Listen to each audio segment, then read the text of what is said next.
Nafarroko gobernuak bat egiten du sexu eta genero aniztasunaren nazioarteko egunaren ospakizun globalarekin.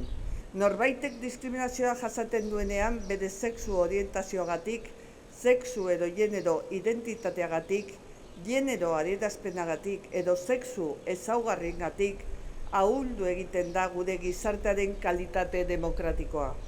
Aitzitik, LGTBI+ eskubideetan aitzina egiten dugunean, persona odondendako justizian aitzinatzen gara.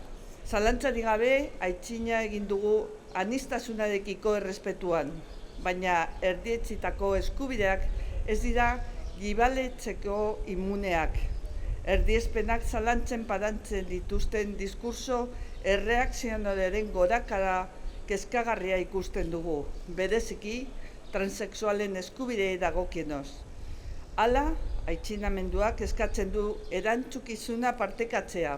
Aurten Nafarroko gobernuak kanpaina instituzionala abiarazi du ondoko leloarekin.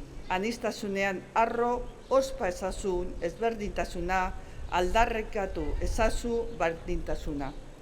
Zerea da aniztasunaren balioa defendatzea eta oroitaztea uniformetasuna ez dela existitzen eta ez dela desiragarria.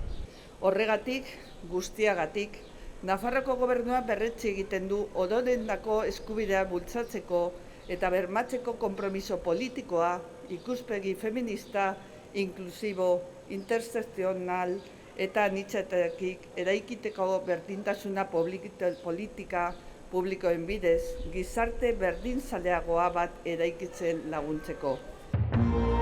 Gobierno de Navarra. Nafarroako gobernua.